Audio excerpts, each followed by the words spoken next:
Happy New Year and welcome back to Good Deeds Blossom, Tsidji USA's 30th Anniversary Special Edition. I'm your host, Dilbar Chatterson, and we're coming to you on the 1st of January, straight from the Tsidji Center in New York. It's an auspicious occasion to share with you our final episode of our series, which has been intended to showcase stories of compassion that have taken root in the United States and beyond. As we take the new year in stride, we begin with our most heartfelt stories yet.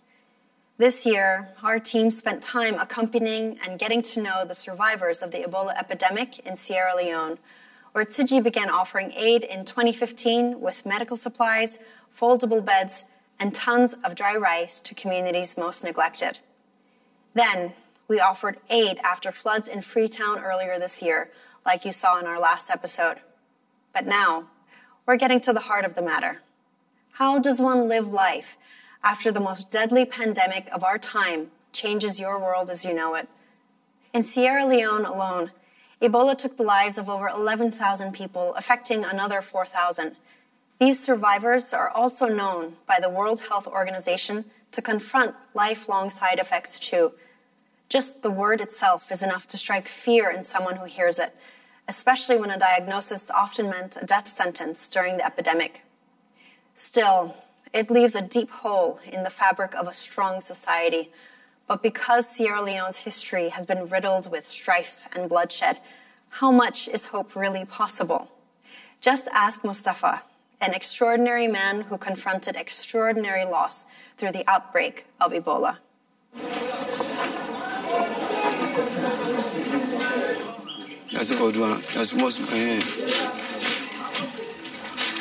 You know, Tony was well and said, I said, for Tony was well. You see, food, take food. And sense in again. You know, see, was well. I said, Tony. Okay. Then enter the water inside here. Then they put new water in that there for the windshield water.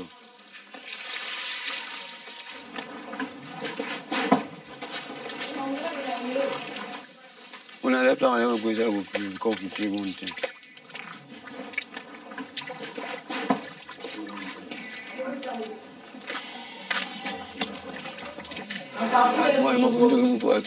Do what you do for the Lord in the mighty of Jesus. Father God, yes, He praise and honor, Lord, for what you do in life in the mighty name of Jesus. Amen. Thank you, Lord, for what you do in life, Papa God, in the mighty name of Jesus. Amen. Any Papa God, any good thing that you did for you, provide for Lord in the mighty name of Jesus. Amen. Father, we pray by your power, for strength you more and more in the mighty name of Jesus. Thank you. You can go. I'm not going to We can go now outside for you. I'm going to put the book there. I'm going to go. Even up to now, if I dress, I need to ask, this is okay? You know, when she went to me, he said, no, you have to go and change it. I take her to be my mirror. When I dress, she look at it and say, okay, it's okay. This is okay, I can go, I go. But when Ebola came, one was infected, I really not feel happy when I lost her anyway, because she was very close to me.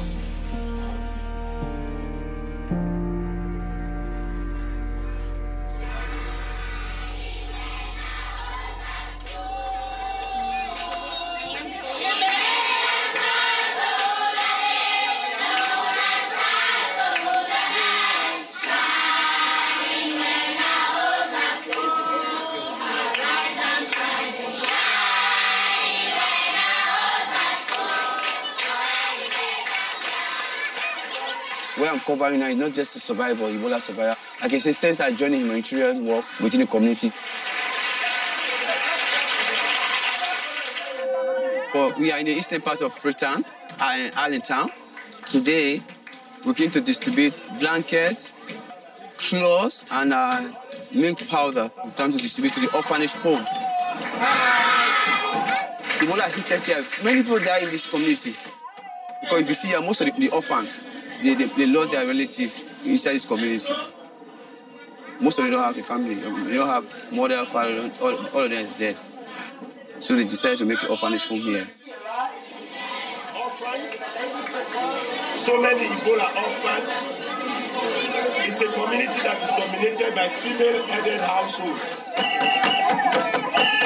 Every year, we receive rice 2, 3, 4 times, as the case may be. And today is another instance. Yes, I just want everybody to know I live here with my family and I have my sisters there. You know, we have Marian at the extreme, Maria in the middle, we have Agnes. Sorry.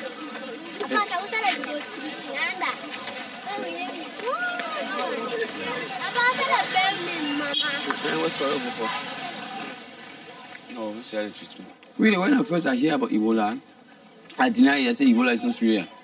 My mother-in-law or elder sister was a native doctor. So by then, when someone was sick, they go to her. She used her native way to cure them. So that way she contacted the disease.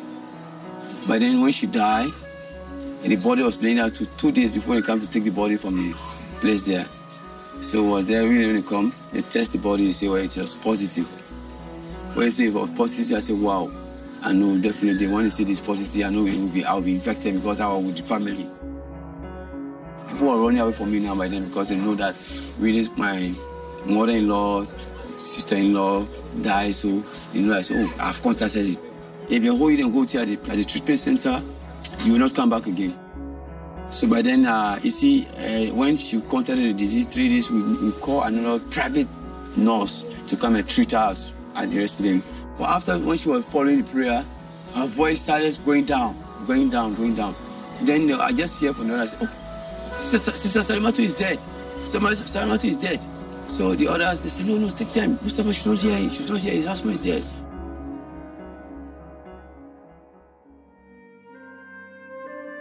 When I hear that she's passed away, we even get a 2-ton lat. We buy 2-ton lat. Even up to now, I'm not able to develop the place. Yeah. Because whatsoever we're doing, because when the Ebola came, when we were infected, we normally cannot go in the bank. If you can see, I'm just starting life again. It's not really easy. Really, when I entered in the treatment center, I was thinking I would not survive. And when I called the name that night, about 36 of us, we was called that we are negative. So we were very happy when we died. About 17 of them died during the Ebola. 17, remember. We go this way. I was there when Tushin Foundation came in his own country, and they see the one else, a liaison to work between the survivors. You see that I'm very, the passion I have in the job. He's the really role model for Ebola survivor to reach out to the community. He did a lot of projects, voluntary, day and night, almost 24 hours. From 2016 and here now, they have Ebola Survivor Network.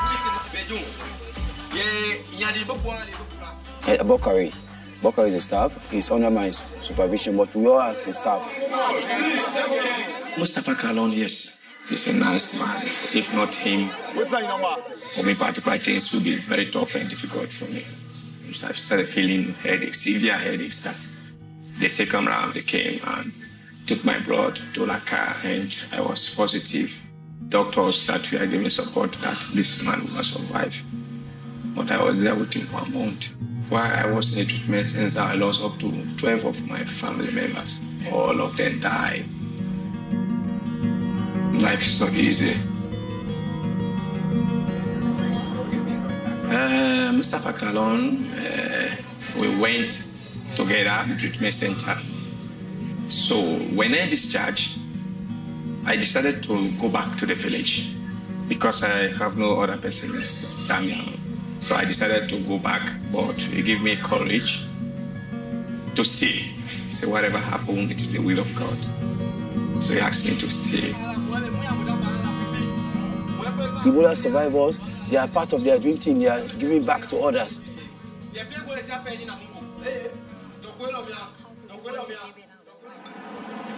How old are you now?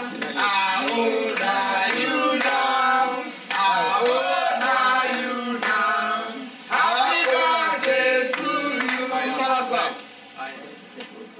Since, as I tell you, my family, they are up there because the one I just proposed to marry her, I'm waiting for that day. I'm really waiting for the day to come closer because I cannot just move alone. And I have a little kid. DJ, what's happening? We are waiting for the DJ. And the late kid yesterday, you saw that Abubakar. He lost his father and he was doing the Ebola. But he's coming as his father. He's my... Mary is the one that's going to marry, so I get him to be my son now. The two of them go to school because they live happily when they're together. Sebatu and Abubakar.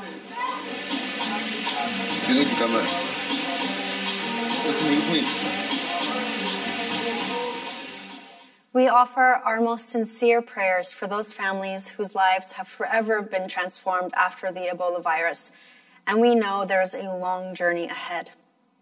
Many of those who have survived have reportedly faced social stigma. They are associated as carriers of the illness, bad omens, to nearly untouchable status.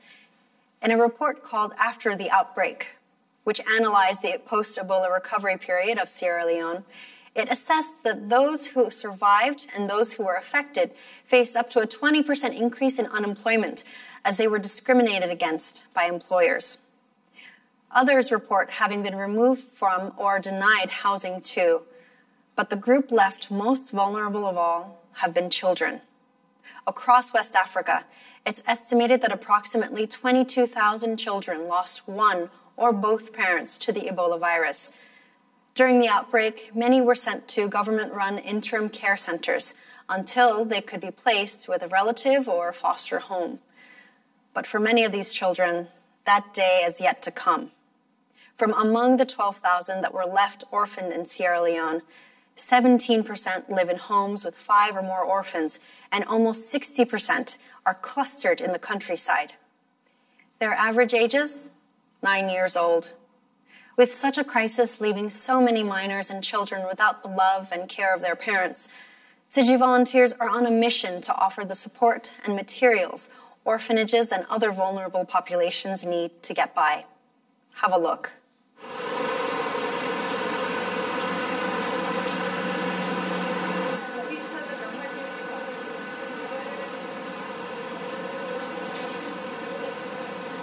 It's 5 a.m. in the morning now, and we are going to the southern part of Sierra Leone today. We're going to a town called Bo, a large place with communities that we have been taking care for years. It's going to take about 4 hours. It's a very rare opportunity for the whole Tsiji team to be here, and so I hope everyone enjoy the meeting with the beneficiaries and to see the smile on their face.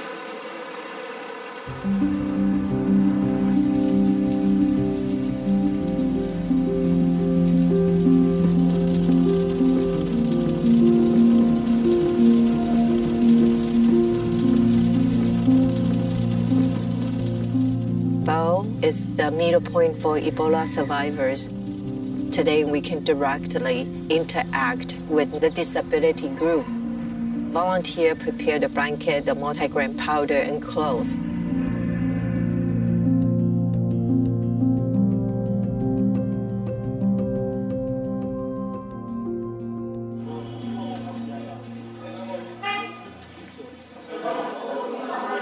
We are at the St. Milton Cheshire home.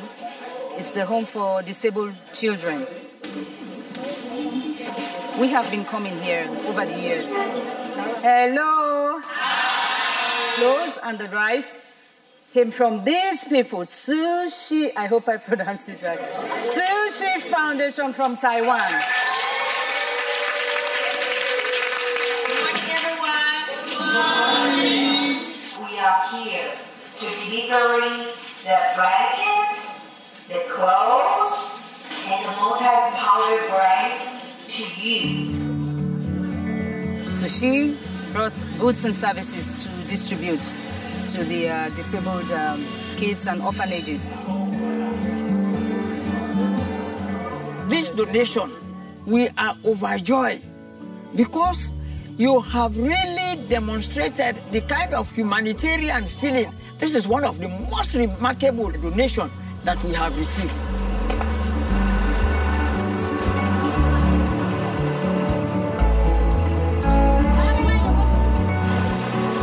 We're We're going to Paul School for the Blind, so it's basically a home care center for those that are visually impaired, particularly the children.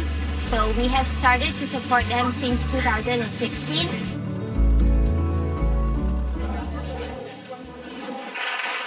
When we arrive, kids, teachers, they sing the welcome song, the Integrate Tzu Chi Foundation. You feel like you are home, you are bonding together. The message is so strong. They cannot see, but they cannot hear. Their hearing sensitivity is so powerful. You can see the love inside the rhythm.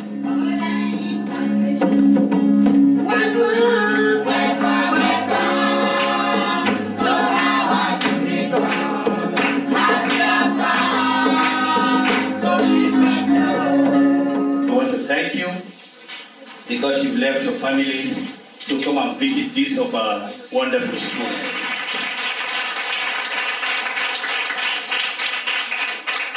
Auntie Philo is a wonderful woman, isn't it?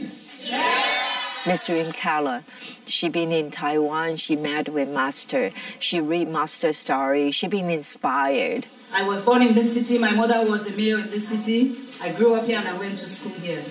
So it's in my heart. She goes back home to try to bring the community together. When we have these opportunities, we'd like to give to these people. Thank you.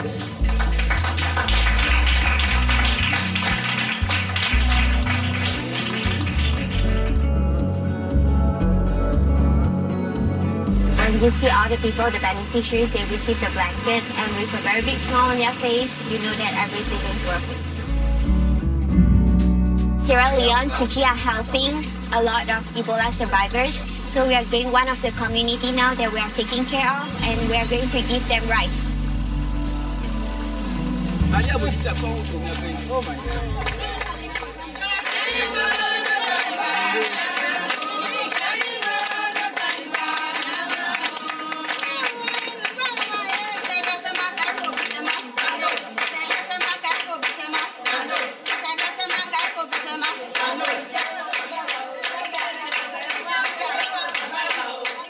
We know the rice is just a small bag, but a lot of compassion. We need to continue our life, a better life. We need to have education. We need to have a job skill. We need to have a better community. We are the people into the one house.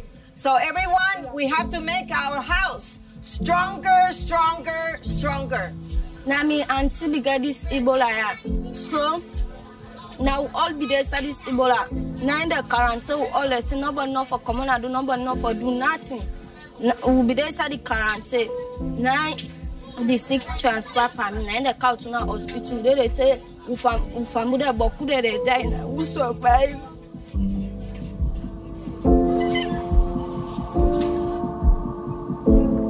I got the virus here, Ebola.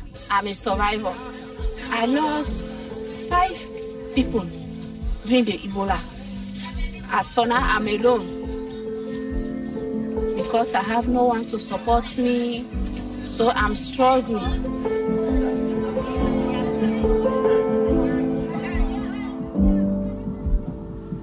The food distribution, it always came at the right time. It really boosts our morals because we have food at home, you have kids to take care of because they cannot go to school on an empty stomach anyway.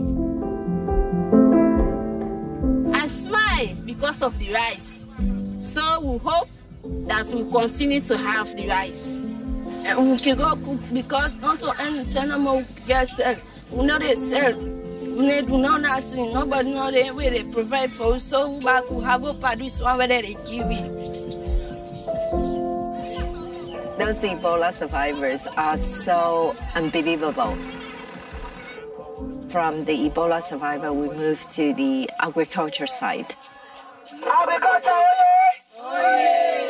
We are preparing the heaps to plant corn. Women, we are now standing to do farming in Sierra Leone. We are not going to leave it to the men in this country again. Farming is the best. Farming can develop any country. So we the women are ready to do farming.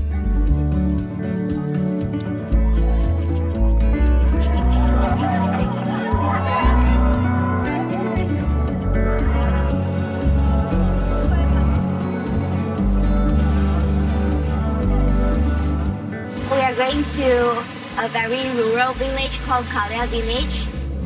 And last stop is another Ebola survivors. And you can see a lot of children and a lot of seniors are there.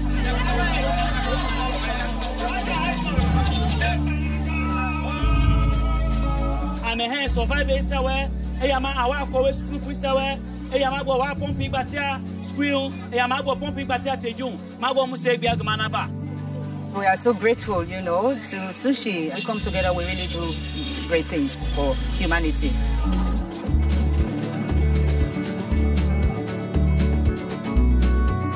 In the future, we hope our brothers and sisters, our young ones, to be the future leaders in these nations, not only in this community, but the nation as a whole. The whole city of Bo really opened our eye and horizons. We want to build it up a safety environment, safety community for them. We have to use the local materials and integrate the proper education. We are very grateful because we were there and they show their culture to us. And through their culture, we can integrate our message.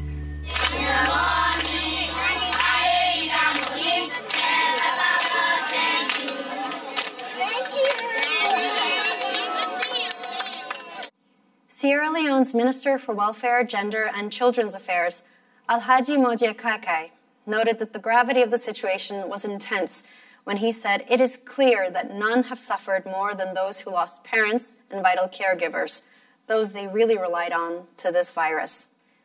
Tsiji volunteers seek to shine a light of hope in the hearts of the children who are the most vulnerable victims of this crisis, and we will continue to support those who now face the gargantuan task of raising Sierra Leone's most precious.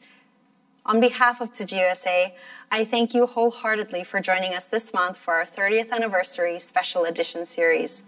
It has been my privilege to present to you vivid and complex stories of challenge, triumph, and hope across the planet and in multiple languages.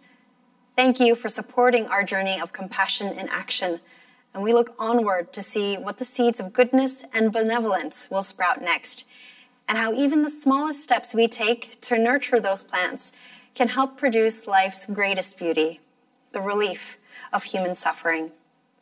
I am Dilbar Shatterson, and this has been Good Deeds Blossom. From the Tsiji Center in New York City, let's keep the goodness going.